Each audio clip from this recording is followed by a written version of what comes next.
¿Qué tal? ¿Cómo les va? Bella noche, bienvenidos a otra emisión del Corresponsal. Gracias a Gustavo y a Valeria por el pase y también a los chicos. Está ya en nuestros estudios el doctor Pablo Lanusse, con él vamos a hablar de muchas cosas. El doctor Pablo Lanusse es un hombre de la República, y esto lo quiero marcar. No es solamente un destacado abogado, fue un hombre que fue fiscal, fue interventor en Santiago del Estero, un hombre de la República. Y vamos a hablar de las cosas de la actualidad a lo largo de todo el programa, en este momento en el cual está la República conmocionada por las cosas que están pasando todos los días. Y vamos a estar en ese contexto también para abonar la actualidad con dos puntos que hoy marcan en el mapa de la Argentina, en la geografía, puntos muy calientes. Uno, Entre Ríos, allí en la zona de La Paz y Chajarí, con este conflicto de la familia Echeverre, que tiene una proyección judicial e institucional impresionante. Está ahí Darío Lopreiti. Hola Darío, ¿cómo estás? Bella noche.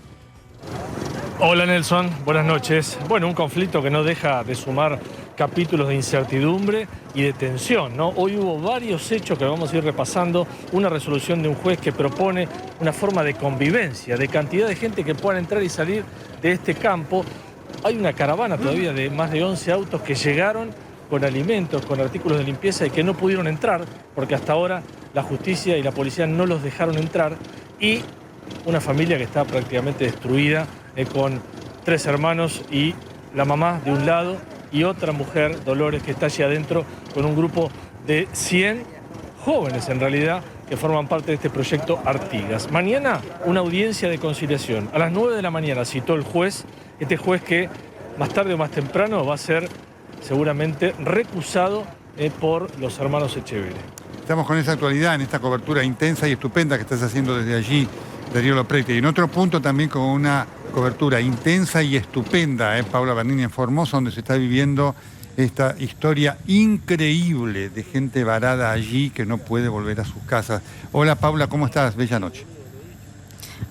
Hola Nelson, ¿cómo te va? Sí, la verdad que una Argentina estoy recorriendo que duele, una Argentina desconocida. Nosotros le llamamos Argentina partida, pero va mucho más allá que estar partida. Está completamente cerrada para mucha gente las provincias. Estamos en la provincia del Chaco. ¿Por qué? Porque hay más de 4.000 varados, 4.000 personas que quieren ingresar a la provincia de Formosa, donde viven, y ya llevan más de 8 meses esperando, sacaron los permisos y esperan la respuesta para poder ingresar. Bueno, no hay ninguna respuesta. Directamente esta gente está olvidada. ¿Olvidada dónde? A los costados de la ruta. ¿Dónde? A la orilla del río Bermejo. ¿Cómo comen? De la pesca. Que toman el agua que le trae la gente por solidaridad. Acá está cayendo la noche y son muchísimos los mosquitos, bueno, ni hablar la cantidad de insectos, vinchucas y también todos los animales que nos imaginemos que pueden salir del río Bermejo, porque estamos justamente en el límite entre la provincia del Chaco y la provincia de Formosa. Estuvimos trabajando hasta hace un par de horas en el Colorado y ahora estamos en un lugar que se llama Puerto Eva Perón. En cada punto entre provincia y provincia nos encontramos esta realidad, gente olvidada. Bien. Al costado del río. Perfecto, muchas gracias Paula. Ya vamos a estar contigo y también con Darío, y les repito, en nuestro estudio está el doctor Pablo Lanusse. Quiero reflexionar, por supuesto, en el comentario editorial a propósito de lo que representa el momento que se vive en la Argentina. Este es un gobierno que vino prometiendo ser mejores. Siempre lo tengo en cuenta esto y lo pongo como punto de partida, porque eso generó no solamente una expectativa en la Argentina, sino que representó una necesidad, que quienes vengan sean mejores que los que pasaron, de todos los signos. Y lo que venimos encontrando es que el gobierno se empecina casi en mostrarnos todos los días que son tan malos, desde el presidente hasta quienes lo acompañan, como aquel gobierno al cual pertenecieron y al cual prometieron mejorar, el del kirchnerato. Pero no solamente que es un gobierno en el cual la calidad de ser mejores no existe. Ustedes saben que uno de los propósitos de la política es solucionar conflictos. Las sociedades tienen conflictos. en todo el mundo, las pujas de intereses, las situaciones de desigualdad. Para eso está la ley, para eso está la institucionalidad y para eso está fundamentalmente la política, para solucionar conflictos. El mundo perfecto no existe y por lo tanto hay todo un camino de permanente actitud en pos de buscar soluciones. Este gobierno está justo en las antípodas.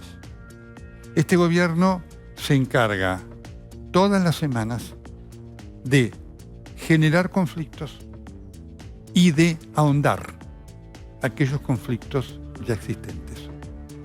Quiero marcar 3 cosas dentro de este marco, de este contexto, para no repetir la palabra, en el cual ubicamos la semana que pasó.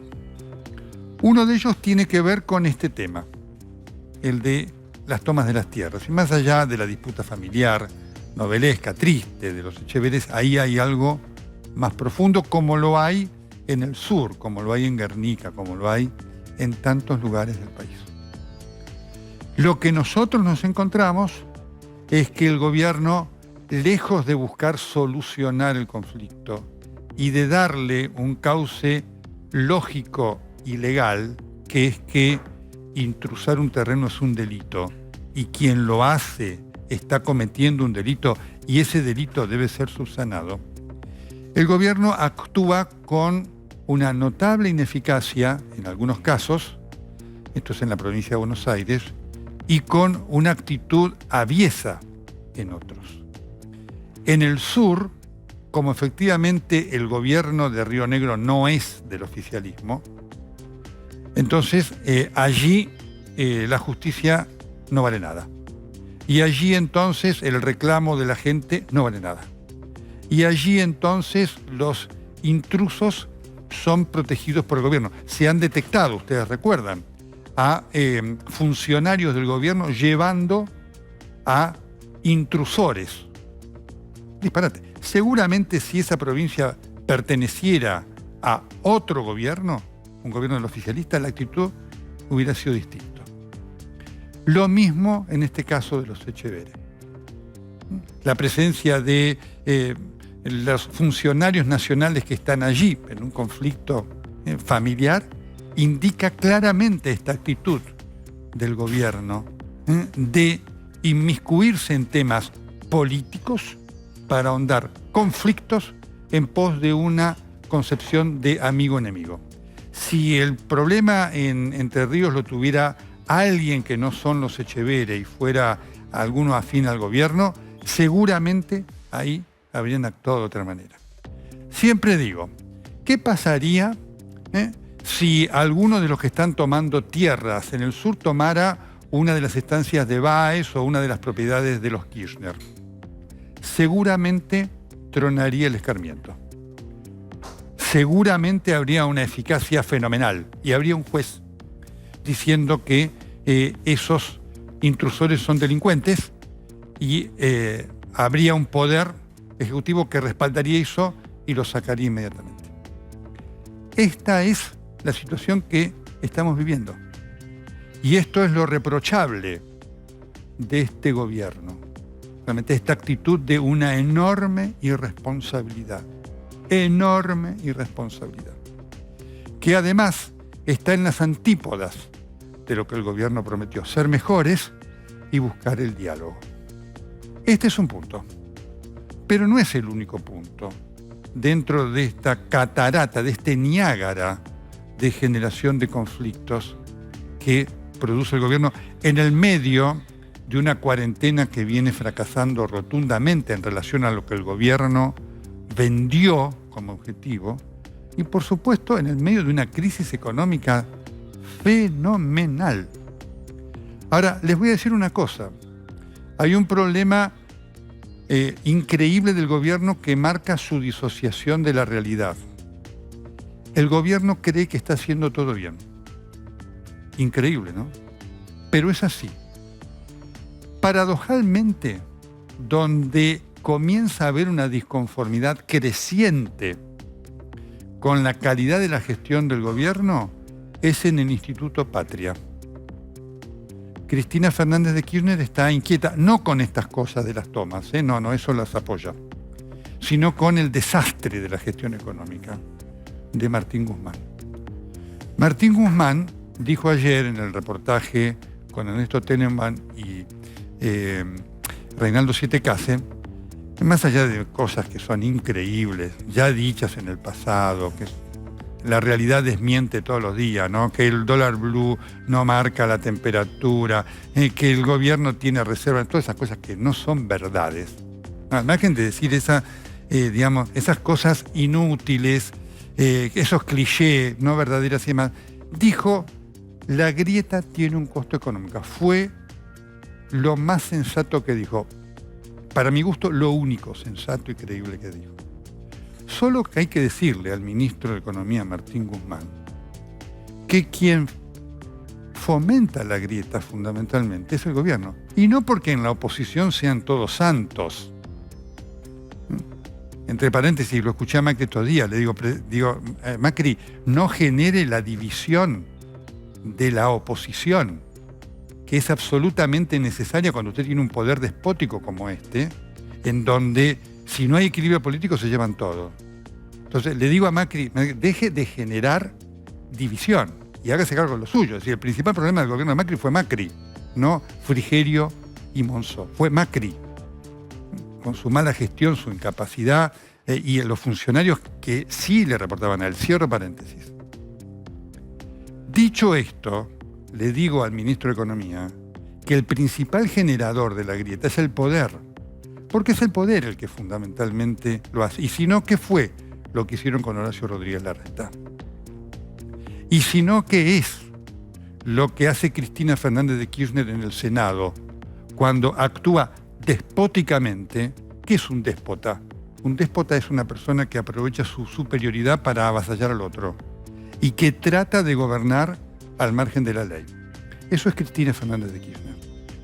Entonces, digamos, la actitud de ella es la que ha generado esta división en el Senado, con el maltrato permanente y con esta actitud de ver cómo de cualquier manera se logra lo que busca Cristina.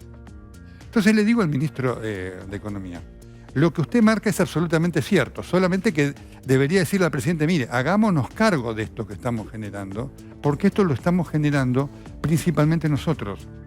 Y le digo al ministro de Economía, y se lo digo al presidente de la República, si siguen así, van a fracasar. Pero no porque lo diga yo, porque lo dice la historia, porque lo marcan los hechos.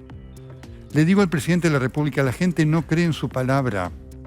Este es el problema que tiene como consecuencia de estas cosas. Como consecuencia de generar un gobierno sin rumbo, dominada por la desesperada necesidad de impunidad de la expresidenta en funciones, pero además por la notable incapacidad del equipo que ha puesto el presidente de la República para gobernar. Este es un tema realmente tremendo. Entonces, cuando se da un país así, en donde se genera, por ejemplo, una oficina anticorrupción, ¿qué hace una oficina anticorrupción? Persigue la corrupción. Pero ahora el titular de la oficina anticorrupción ha dicho que no van a perseguir más ni van a actuar más en ninguna causa de corrupción. ¿Para qué están? ¿Para qué les pagamos el sueldo? ¿No? Entonces digo, este es el gobierno que está generando Alberto Fernández. Y entonces, frente a esto, frente a esta necesidad de recapacitación y de reflexión que estamos esperando del gobierno, mientras esto no ocurre, lo que sucede es un Estado que se acerca a lo preanárquico. Y lo digo con mucha responsabilidad. Fíjense ustedes lo que está pasando con la inseguridad. Ustedes lo ven todos los días, pero no solamente acá en TN. Lo ven en la calle, con la gente a la cual le roban, a la cual la matan y demás. Lo que se escuchan son promesas de acción de los funcionarios. Hechos ninguno. Y entre ese elemento y lo que la gente sufre, aparece, y por eso se habla de Estado preanárquico, la gente que empieza a armarse y actuar con justicia por mano propia. Y un punto más, y ya voy a hablar con el doctor Pablo Lanuse. A propósito de esto que está cubriendo Paula Bernini en Formosa. Ustedes saben, allí están los miles de personas varadas. Tampoco son 50.000, son 3.000, 4.000 que están queriendo entrar a la provincia. Podrían entrar perfectamente, controlados. Se les podría exigir un hisopado en algún otro lugar, y si tienen el hisopado negativo, entran. Se los podría forzar a una cuarentena en su domicilio. Nada de esto ocurre. Pero, el episodio más impactante ha sido, sin duda, el de este joven de 20 y pico de años, 25 años, que iba a ver a su esposa y a su hijita y quiso cruzar a nado el Bermejo. El Bermejo es un río terrible. Parece corta la distancia, pero es terrible. Y murió ahogado. ¿Qué hizo la ministra de Seguridad? Una vergüenza, ministra. Usted que es una persona, una antropóloga, una vergüenza. La ministra fue y felicitó a Gildo Infran. Esto hubiera pasado en el gobierno de Macri, hubiera pasado con un gobernador que no es del peronismo. Desde el presidente hasta el ministro de Justicia, hasta el ministro del Interior, hasta el jefe de gabinete, hasta las madres de Plaza de Mayo, hasta las abuelas de Plaza de Mayo, lo hubieran tratado de energúmeno, abusador de los derechos humanos, cruel, inhumano, hubieran elevado una protesta ante organismos internacionales de derechos humanos. Eso hubiera ocurrido si el gobernador no hubiese sido Gildo Infran.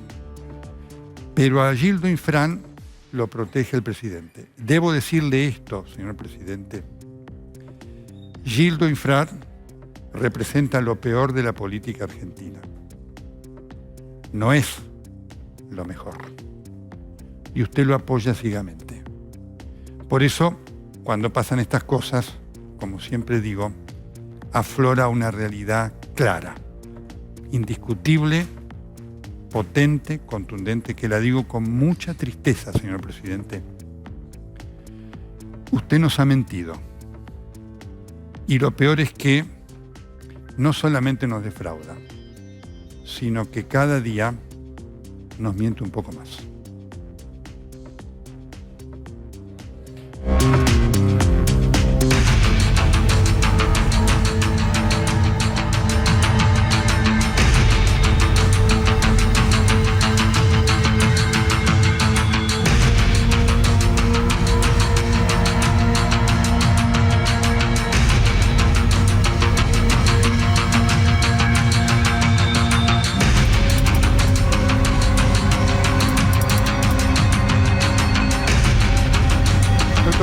¿Cómo le va?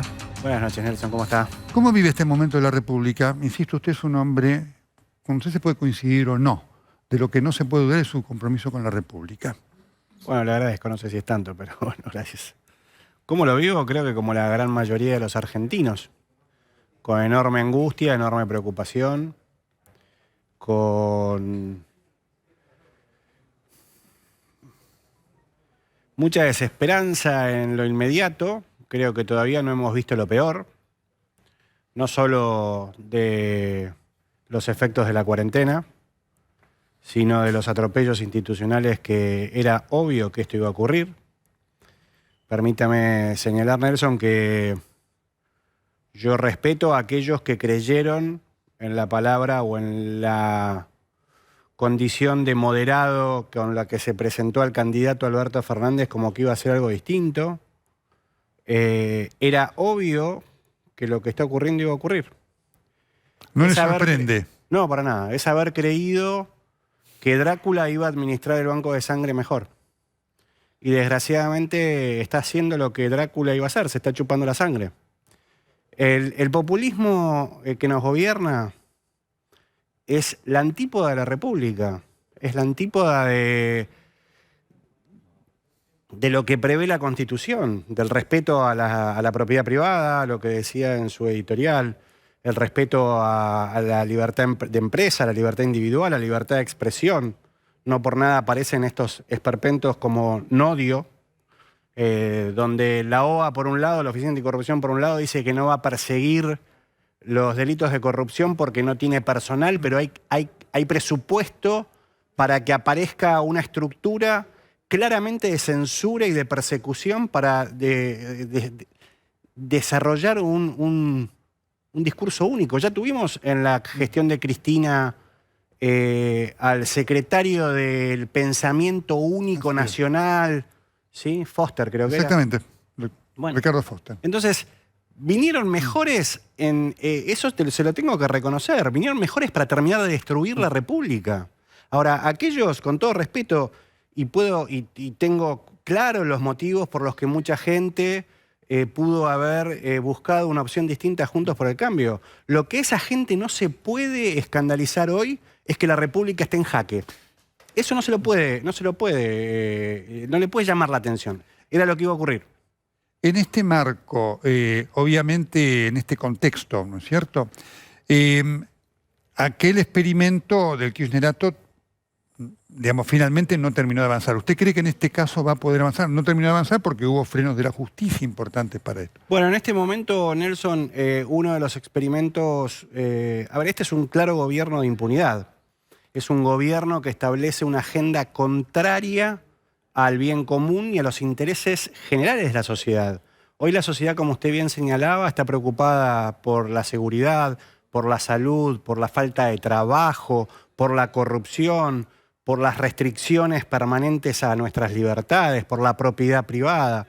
¿Cuál es la agenda del gobierno? Reformar la justicia para Cristina Fernández de Kirchner, destruir la Corte Suprema de Justicia de la Nación para designar, como dijo, un alfil de Cristina Fernández de Kirchner, un exintendente, designar jueces militantes en la Corte Suprema de Justicia que se aguanten los trapos del Programa Nacional y Popular. Entonces, es evidente que estamos ante un punto, yo diría que ni siquiera de inflexión. Estamos asistiendo a la posibilidad de que la República definitivamente se firme su partida de defunción o no, y eso está en manos de la Corte Suprema de Justicia de la Nación. Bien, hablando de esto, y quiero hacerle una pregunta sobre el caso Echeverri, no sobre el caso en sí, sino la resolución del juez.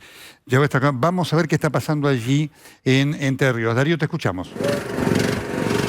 Bueno, Nelson, empiezo por lo que está pasando ahora, en este momento. Finalmente la justicia autorizó que los alimentos, los artículos de limpieza que había traído esta caravana de unos 11 autos que llegaron hace 8 o 9 horas, pudieran entrar. Están entrando. Primero lo requisa la policía. Acá hay de todo. Artículos de limpieza y también hay algunos productos alimenticios. No pudo entrar la gente porque hoy sucedieron varias cosas, Nelson. Había pedido Dolores que se les permita salir para buscar comida y medicamentos. Sí. Entonces ahí empezó otra discusión judicial, que a eso de las 7 de la tarde hizo que el juez de la causa, el juez Flores, lo que hizo es proponerle a las partes que elijan 6 personas de cada lado, es decir, a los hermanos Echeverri, a su mamá, 6 personas, y otras 6 de los que están adentro para que se puedan mover, entrar y salir sin problemas. Tienen 6 horas para identificar a esas 6 personas. Sí. Veremos si la familia, tanto Leonor, la mamá, como los hermanos aceptan esto. En principio me parece que no lo van a aceptar, tienen tiempo todavía. A eso hay que sumarle una audiencia que citó también el juez Flores para mañana a la mañana, a las 9 de la mañana, a las partes, una audiencia de conciliación. Y así están las cosas, Nelson, en un conflicto que parece que no termina más, y que a cada momento surgen nuevas aristas. Vamos a corrernos un poquito porque estamos acá sobre la entrada de este ya famoso campo que es Casa Nueva. Estoy con todos los... Acá hay muchos productores, ahí están los hermanos, están por acá, están sus familiares. Se ha montado aquí en la puerta una especie de control de parte de los chacareros. Acá hay camionetas, mira, acá hay un camión, hay tractores. Todo esto casi en la tranquera de esta casa. Era uno de los reclamos de Dolores, era que se le permitiera salir y entrar libremente. Por lo menos los que están afuera, los que llegaron, Nelson, hace 8 horas, gente que vino, por ejemplo, de Rosario, por ejemplo, del conurbano bonaerense, esa gente no va a poder entrar. Solamente se les permitió bajar la mercadería algunos autos ya pegaron la vuelta y se están volviendo. Acá está el cordón policial que no les permitió acercarse hasta la puerta. Pero claro, del lado de adentro, Dolores, junto a Dolores hay, Nelson, fácil 80 personas, claro, más o menos. Estuviste. En general, gente joven. Sí. Sí, hemos entrado, Claro, están bastante organizados, ¿no? Permitime, Darío, justo en este momento, no te vayas, porque le quiero preguntar al doctor Lanusse, no sobre el caso en sí, pero el juez, a mí me llamó mucho la atención la resolución, el párrafo donde el juez dice, yo no puedo resolver esto porque no estoy habilitado, no conozco de esto. Siento que es un juez subrogante. ¿Le llamó la atención? No, a ver, juez subrogante existen, obviamente, y habitual. La lógica es que subrogue un juez de la misma materia del derecho que se va a debatir en ese juzgado.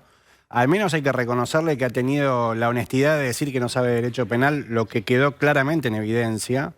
Y fíjense la contradicción absurda de esto que se está haciendo, que no es más que una coronación más de un movimiento o de una acción amparada, promovida, tolerada y protegida, incluso por este gobierno de Alberto Fernández y Cristina Fernández de Kirchner.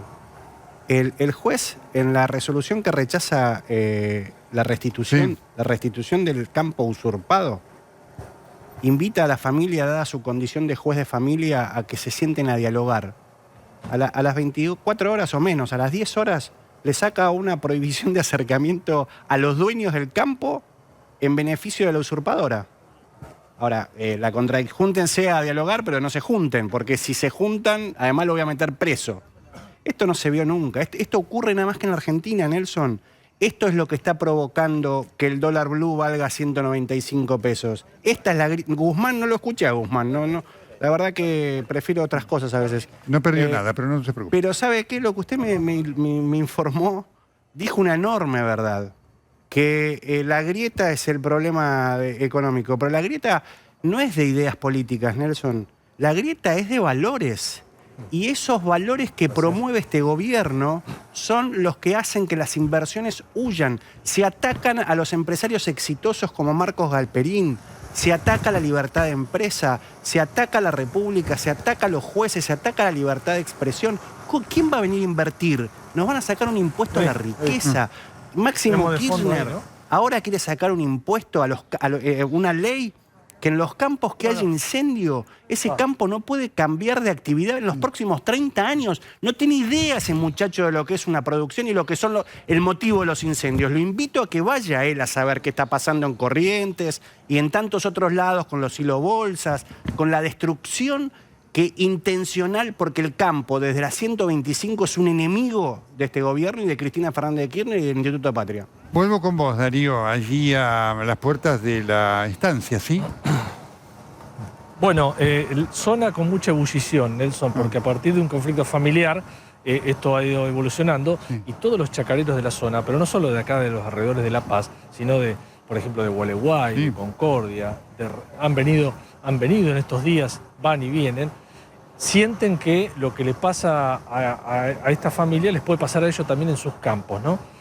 Esto de la llegada de este grupo, de Juan Grabois y compañía. Entonces es como que ya están convocándose. Mañana va a haber un bocinazo, una marcha que se va a juntar casualmente, van a llegar aquí, como pasó con lo de Vicentín. Esa es la idea. Un banderazo también para mostrar que están defendiendo la propiedad privada.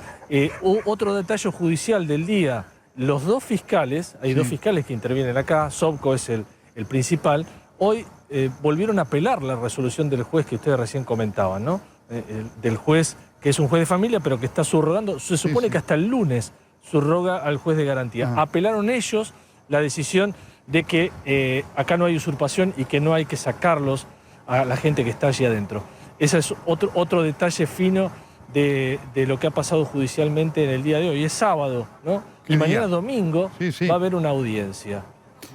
Perfecto, Darío. Estamos muy atentos a tus novedades desde allí. ¿Sí? Te agradecemos muchísimo. Estupendo trabajo como siempre, Darío. Gracias, Nelson. Un abrazo. Seguiremos mañana tu cobertura con todo detalle desde allí. Ahora, en este contexto, ¿no?, de lo que se vive hoy, de lo que usted conozca, porque obviamente hay muchas cosas para las cuales el único freno es la justicia. ¿no es cierto? Digamos, usted, por supuesto, fue hombre de la justicia, la honró, hoy trabaja de abogado, así que ¿qué percibe hoy allí? Porque la actitud, digamos, no solamente el apego a la ley, sino que, por supuesto, debe ser la actitud, el temple de los hombres y mujeres de justicia, es una cosa muy importante frente a esto. Mire, Nelson, yo pienso, invito a una reflexión, a un instante de imaginación. Vayamos, invitémoslo a Grabois a que vaya a usurpar un campo en Alemania, que ocupe un campo en Francia, en Estados Unidos, en Paraguay, en Chile, a ver si juega con los carabineros. Pero sabe que eso no es... Mire, la libertad sin seguridad es libertinaje. La seguridad sin libertad es autoritarismo. Pero las dos son necesarias. Lo que está ocurriendo en Entre Ríos es un escándalo. Lo que está ocurriendo en Mascardi es un escándalo. Usted lo dijo bien, la gobernadora de Río Negro puso orden en el Foyel. Pero la ministra de Seguridad de la Nación, Frederick, denunció en su momento a los vecinos que se hartaron de las tomas en Villa Mascardi. Porque siempre las estructuras, el INAI, están ahora la ministra de los Derechos de la Mujer, Donda, mandaron gente a Entre Ríos. Están siempre a favor del delincuente. A ver, Nelson, ¿sabe por qué salieron miles de presos cuando a todos los argentinos este gobierno nos encerraba en nuestra casa como única herramienta creíble o por ellos creíble contra la pandemia? Porque tuvieron un despelote en las cárceles, porque este gobierno en lo primero que se ocupó a través del secretario de Derechos Humanos es intentar sacar a políticos presos a quienes ellos llamaron desde siempre presos políticos. Me refiero a Jaime, me refiero a Milagro Sala. El señor Pietragala, el secretario de Derechos Humanos, se presentó como amigo del tribunal, una figura procesal, amigo del tribunal que se supone que con objetividad tiene que llevarle a un juez, en este caso a la casación, elementos para que puedan resolver mejor a favor de Jaime. ¿Sabe lo que le dijo la Cámara cuando le rechazó el pedido de excarcelación de Jaime?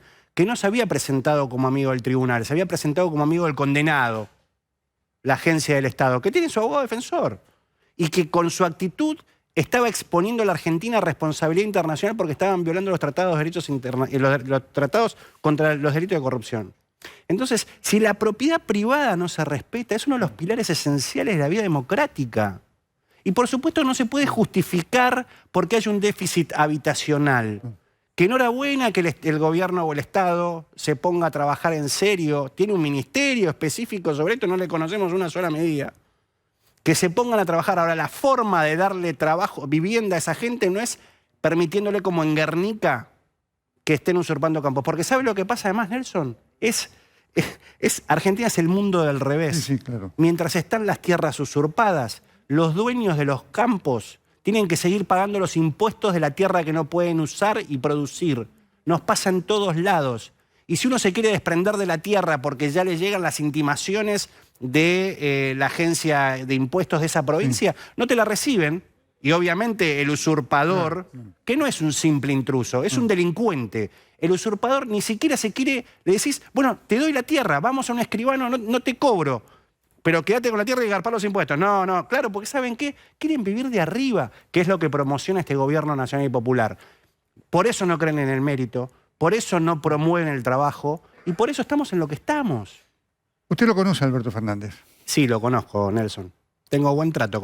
Bueno, en abril dejamos de tener trato. En abril dejaron, hasta abril tenían. Sí. Sí. ¿Hay algo que le sorprenda de su conducta? Mire... Porque aparte usted lo conoce personalmente, es un profesor de la Facultad de Derecho, digamos. Sí, yo no estudié en la UBA, pero conozco su condición de abogado y de conocedor del derecho penal. Sé de sus dotes de político. Como le transmití, me alegré enormemente que volviera a la actividad pública, política, activa.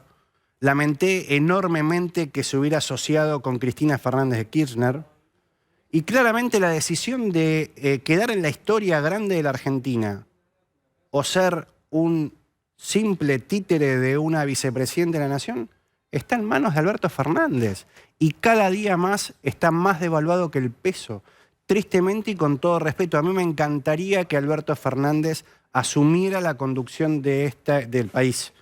Me encantaría que le fuera bien. Me encantaría que aproveche que tiene una oposición, permítame disentir, Nelson, unida, como es Juntos por el Cambio. No, yo coincido que está unida. Soy muy crítico de Macri porque creo que sus apariciones dividen, ¿no? Yo creo que, bueno, podemos opinar. Y es muy interesante. Y creo que efectivamente hay una necesidad republicana de una oposición unida que aprenda de sus errores y como alternativa, porque si no... Quiero en esto, la sociedad lo percibe y lo advierte, es un hecho inédito que existe, que una vez que el peronismo vuelve o el kirchnerismo vuelve al poder, que esa coalición de Juntos por el Cambio no solamente continúa unida, sino que sigue trabajando en ampliar sus bases.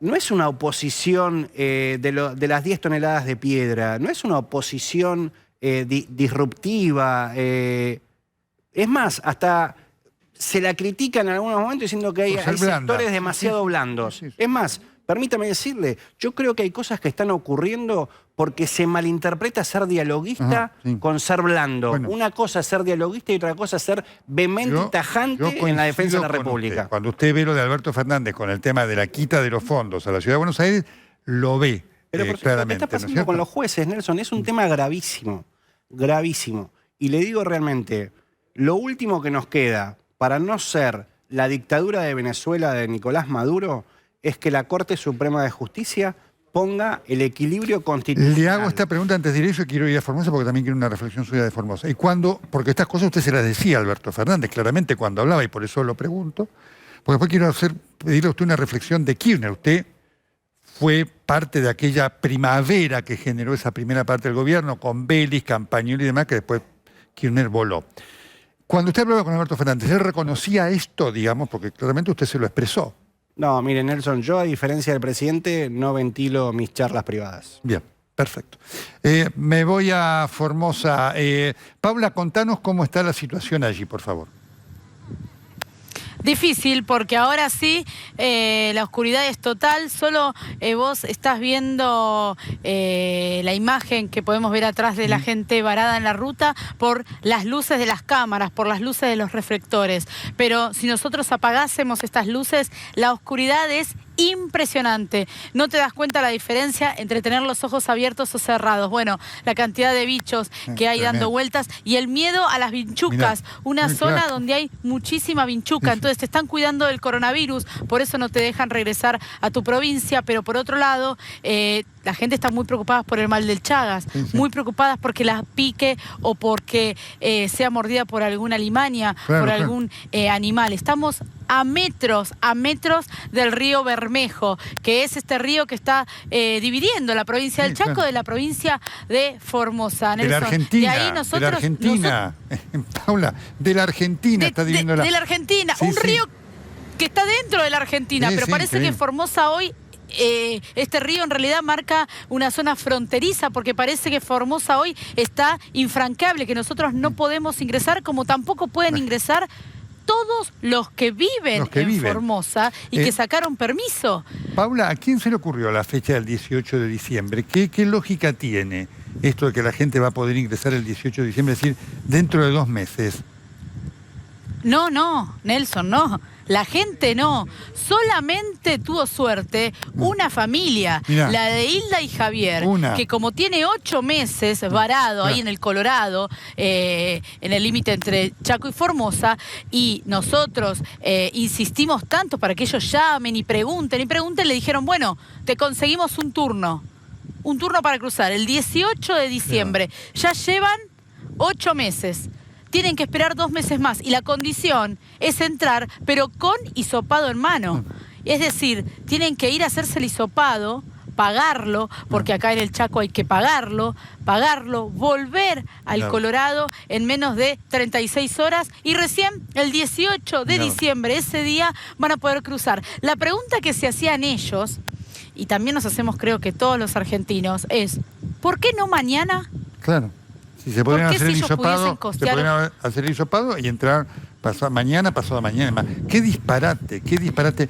Qué ¿Y disparate. por qué, Nelson, no le pueden acercar a alguien que le haga el Obvio, hisopado? ¿Por gratuitamente. qué esta persona que está hace 8 meses tirada al costado de la ruta, al costado del río, por qué no pueden traer a alguien que le haga un hisopado, que dé el resultado y ahí inmediatamente cruzar? Y si no, Nelson, su casa está a solo 400 metros de donde ella está varada. Solamente tiene que cruzar el río y hacer 200 metros más. Bueno, podría hacer la cuarentena de 14 días. Imagínate que ya lleva una cuarentena de 8 meses. Y acá, donde estamos nosotros... Paula, quítate un bicho que tenés ahí del lado derecho de tu camisa en tu cuello, ¿sí? Ahí está. Hay muchísimos bichos, es impresionante. Claro, y te digo, Nelson... Es un lugar muy, muy difícil. Nosotros de un lado tenemos la ruta, del otro lado el río y a mi costado el monte. Esta gente que está durmiendo acá, esta gente, yo por eso no me quiero quejar, va a pasar toda la noche rodeada de estos bichos, toda la noche en velas, porque tienen muchísimo miedo de lo que les puede pasar. Esta gente, como resguardo a su intimidad, quiere caminar al monte para ir al baño, para hacer sus necesidades. Y ¿sabés qué? Muchas veces me dicen...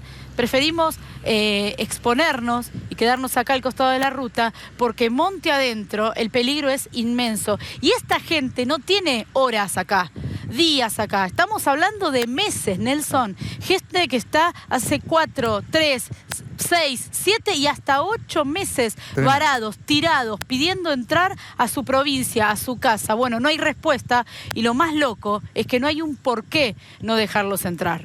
Paula, muchísimas gracias por esta pintura que nos estás haciendo desde ese lugar. Un trabajo estupendo. Cuídate mucho. Muchas gracias. ¿Esto es legal? ¿Esto es constitucional? No, es claramente inconstitucional, Nelson.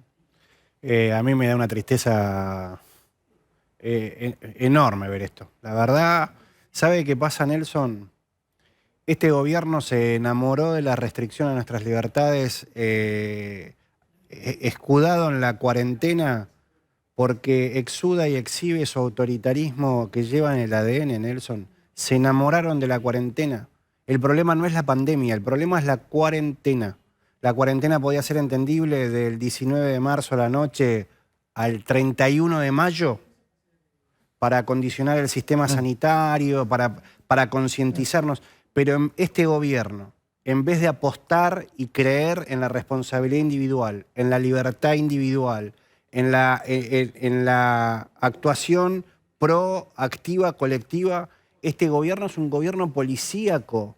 Mire lo que está ocurriendo, Nelson. Atenta contra la libertad de circulación. Yo le pido a los jueces que empiecen a declarar la inconstitucionalidad de todas estas cosas y que retrocedamos los mojones del autoritarismo hasta el límite de la libertad.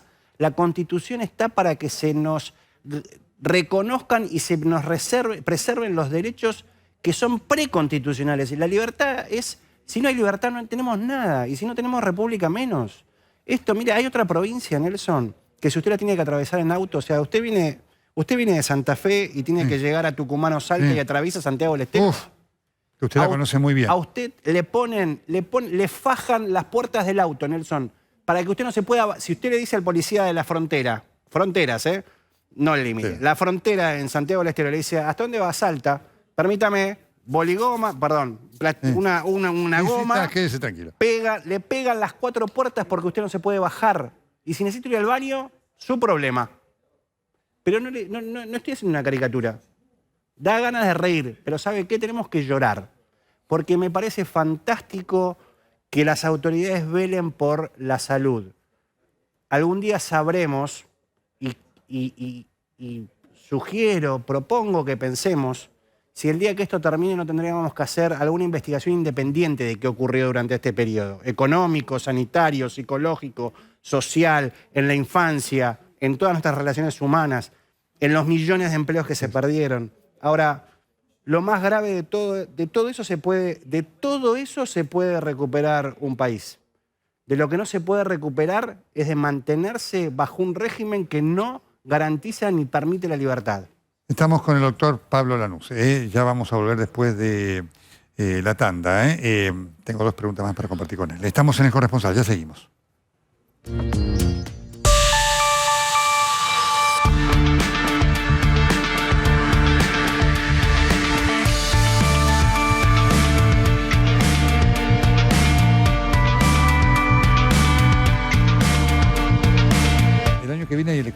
¿Hay algo que le preocupa? Sí, me preocupa lo que va a ocurrir en la Cámara Electoral. Ajá. Ahí tenemos a dos extraordinarios magistrados como el doctor Alberto Alavía y Santiago Corcuera, que se ven desempeñando hace muchos años. Hay una vacante hace mucho tiempo. La doctora Lázaro, secretaria de esa Cámara, estaba primera en la terna, con amplia diferencia con el segundo, además de tener una enorme expertise en la propia materia. Y desgraciadamente este gobierno que, por ejemplo, habla de violencia de género en el tema Etxebere, acá no escuché que nadie levantara la voz, el Ministerio de la Mujer levantara la voz, porque el presidente de la Nación, en vez de elegir a la primer candidata, que era mujer, que no había que elegirla por mujer, había que elegirla por mérito, porque era la primera, y por la experiencia que tenía se la dejó. Yo lo que temo, y tenemos que estar muy alertas, e incluso la Cámara Electoral a mitad de año emitió una acordada diciéndole al gobierno: el año que viene pueden haber cuestiones sanitarias a atender. Vayan previendo partidas presupuestarias extras para que los actos eleccionarios, tanto las PASO como las elecciones generales, se realicen y se realicen constitucionalmente como está previsto. Es un tema sensible, pero ¿sabe qué, Nelson? Nada de eso es una eternidad todavía el año que viene. Lo importante se va a decidir dentro de 2 semanas. Si los jueces Bruglia, Bertuzzi y Castelli, la Corte termina ratificando que están designados constitucionalmente donde están, porque ya lo dijeron Lorenzetti, Maqueda y Rosati en la acordada 7 del 18, y lo dijeron Rosenkrantz y la doctora Hayton de Lonasco en la acordada 4 del 18. Y es más, hay un rumor que está diciendo, y a mí los rumores no me gustan, pero que habría un conejo que estaría por salir de la galera que diría que se los va a devolver a su lugar hasta que se concurse. Mire, hay un párrafo de la acordada 7 del 2018 de los jueces Lorenzetti, Rosati y Maqueda, que dice que si un juez federal es trasladado en la misma competencia material federal, no necesita acuerdo del Senado. Es la situación de estos 3 jueces. Y si un juez nacional es trasladado al fuero federal, va a permanecer en su cargo mientras se concurse. Pero no es este el caso. Acá es federal. Así que la Corte ya dijo cuándo se mantendrían en una situación inestable. Así que yo creo que hay que respetar a la Corte, y esos rumores seguramente son nada más que rumores. Y mire, un extraordinario magistrado que tuvo la Corte Suprema de Justicia, que fue un secretario letrado, José Irigaray, un día me enseñó una lección de vida que dijo: hasta que las sentencias no están firmadas, es como el partido de fútbol no termina hasta que el referee toca el pito. Así que tenemos que estar todos alertas. Doctor Pablo Lanuse, muchas gracias. No, por favor, usted, Nelson. Ya seguimos.